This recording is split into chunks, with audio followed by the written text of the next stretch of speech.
As the Buhari administration clocks due, the much headline fight against corruption is what readily comes to mind when counting what has been done.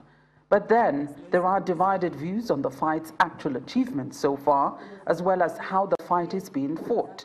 The Secretary of the Presidential Advisory Committee on Corruption, Professor Bolaji Owasonyi, outlined what is being done.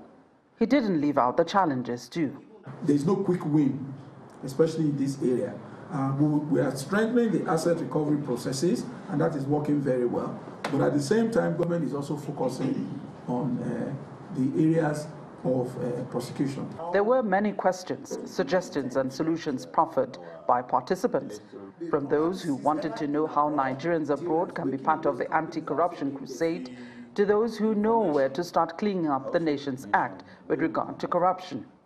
The image of Nigeria is first seen by investors when you get to the Nigerian airport. If you look at the Nigerian airport, for instance, if you travel frequently, you will discover that most of the staffs that we have there are more like animajaries.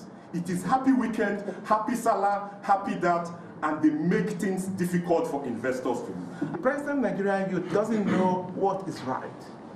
They live in an environment whereby they don't see stealing, they don't see corruption as anything that is wrong. They see it as normal. We need to actually focus so much on the youth, because the youth of a nation is the future of that nation. Are we running a system that fuels corruption? The answer is yes.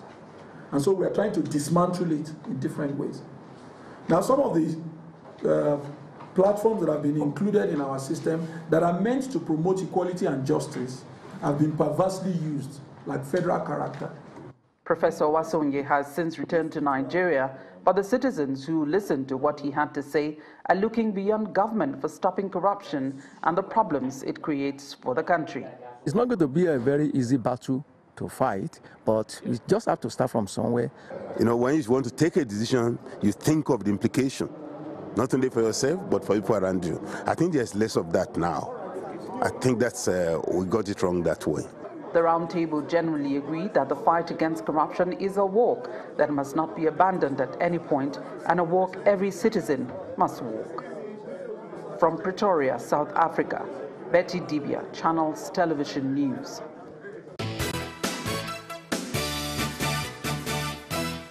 Welcome back. Well, yes, indeed, we're focusing our attention on some of the comments, at least the latest thinking about anti-graft too, and one wonders if that's how they say if corruption is fighting back, but we'll find out.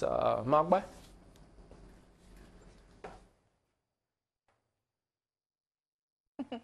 Well, thank you, Chamberlain. I have with me Professor Femi Odekunle, who is a criminologist and also a member of the Presidential Advisory Committee Against Corruption. You're welcome to Sunrise Daily. Thank you very much. Well, there's been definitely some reaction by members of PACAC in the wake of the dismissal, or should we say no case submission, is it the upholding of the no case submission by the Code of Conduct Tribunal in the case of the Senate President's trial? And quite a number of people are wondering, why is it that PACAC as a body hasn't said anything, but its members have been speaking? You don't seem very satisfied with how things have gone down. Definitely, we are not satisfied. At least I am not satisfied. If anything, I'm fairly frustrated and angry, because it's making the anti-corruption war, if not the presidency itself, look bad. We have to realize that, I think it was on the program a long time ago when I said, from what I know, the anti-corruption war is like fighting for the soul of Nigeria. And the government was right that the flagship of his three-point agenda is fighting corruption. But in a democracy, when you want to fight corruption, you need the cooperation of the executive, the legislature, and the judiciary. But at the end of the day, if you don't have the cooperation of these three arms of government, you are going to have a lot of problem, which is what we are having. We don't seem to have the cooperation of the legislature.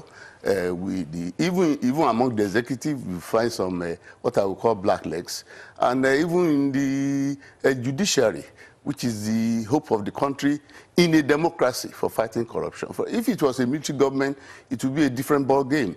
If it was a traditional Yoruba kingdom, then you use Shango or whatever on them. But in a democracy, we rely on the judiciary. So regardless of the efforts of the investigators, of the EFCC, of the police or ICPC, they must still end up in court.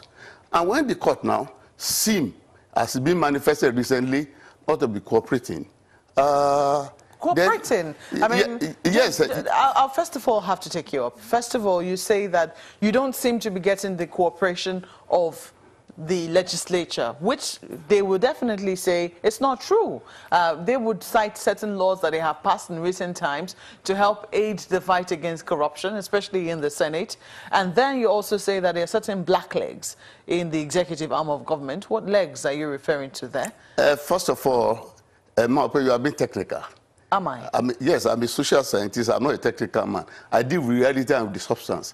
You must come to equity, must come with clearance. We are not talking about the laws passed by the General Assembly. We are talking about the behavior and the conduct and what we hear, if not know, about the legislature. That's number one. I'm not even talking about the bills before then that they have not passed. Prof, I'm going to ask you to be a bit more specific, because it's a very sweeping allegation, and in some instances, legislatures have kicked against it. They're not very happy with, you know, this is not the first time they're being criticized by members of PACAC, but they also believe that they should be more specific when you come with sweeping criticisms of their behavior. What do you mean by their behavior? May I ask you, oh no, you are the one to ask me questions, but do you know how many of them have cases in court? And then you will reply to me, you will give me a reply that way they are innocent until proven guilty. This is part of the hoax of the legal system we are running. So you have legislators, and you have a good number of them who actually have cases in court. Corruption. In a country where people are fighting together against corruption, it is very unusual to have about 2, 3, 4 of you facing corruption charges in court. The fact that you have enough money to hire senior advocates of Nigeria, to hire lawyers to go to court and win the case, if not technically but corruptly, does not mean that you are cooperating with the anti-corruption fight. But that is not the majority. But if you are not asking me to mention Mr. A or Mr. B, I will not do that. No, but that is not the majority of lawmakers. You say their behavior. In other words, when you talk about legislatures, you're talking about the majority and perhaps how the body itself acts. No, you talk about the thematic aggregate.